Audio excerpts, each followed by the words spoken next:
अदालत में दाखिल हुआ ताकि अपने बेटे की शिकायत कोर्ट में कर सके। जज साहब ने पूछा, आपको अपने बेटे से क्या शिकायत है? बूढ़े बाप ने कहा कि मैं अपने बेटे से उसकी हैसियत के हिसाब से हर महीने का खर्च मांगना चाहता हूँ। जज साहब ने कहा, वो तो आपका हक है, इसमें सुनवाई की क्या जरूरत है?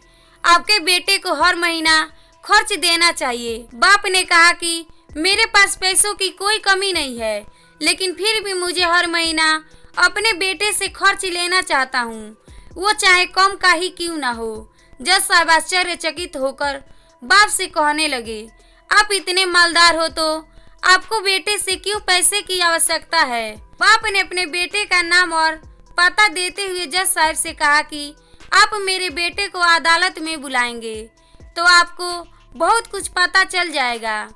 जब बेटा अदालत में आया तो जज साहब ने बेटे से कहा कि आपके पिताजी आपसे हर महीना खर्च लेना चाहते हैं, चाहे वो कम क्यों ना हो। बेटा भी जज साहब की बात सुनकर आश्चर्यचकित हो गया। कहने लगा, मेरे पिताजी बहुत अमीर हैं, उनके पास पैसे की भला क्या जरूरत है? जज साहब ने कहा, यह आपके पिता की मांग है और वह अपने में स्वतंत्र हैं।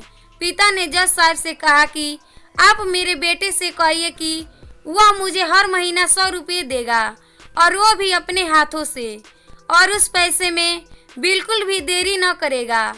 फिर जज साहब ने बूढ़े आदमी के बेटे से कहा कि तुम हर महीने 100 रुपये बिना देरी के उनके हाथों में दोगे, ये आपको अदालत हुक्म देती है। मुकदमा खत्म होने के बाद जज साहब बूढ़े आदमी को अपने पास बुलाते हैं। उन्होंने बूढ़े आदमी से पूछा कि अगर आप बुरा ना माने तो मैं आपसे एक बात पूछूंगा, आपने बेटे के खिलाफ यह केस क्यों किया?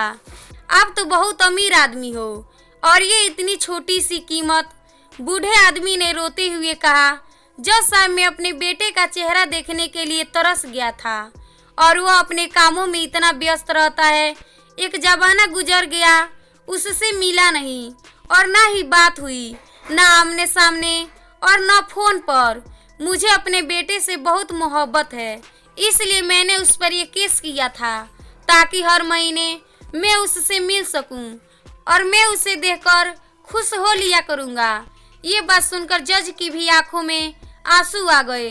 जज साहब ने बूढ़े आदमी से कहा कि अगर आप पहले बताते तो मैं उसको नजरअंदाज और ख्याल न करने के जुल्म में सजा करा देता। बूढ़े बाप ने जज साहब की तरफ मुस्कुराते हुए देखा और कहा, अगर आप सजा कराते तो मेरे लिए दुख की बात होती, क्योंकि सच में उससे मैं बहुत मोहब्बत करता हूँ और मैं हरगिज नहीं चाहूँगा मेरी वजह से मेरे बेटे को कोई सजा मिले या उसे कोई तकलीफ हो। दोस्तों, ये मेरी छोटी सी स्टोरी आपको कैसी लगी और इस कहानी पर आपका क्या राय है, कमेंट करके बताएं।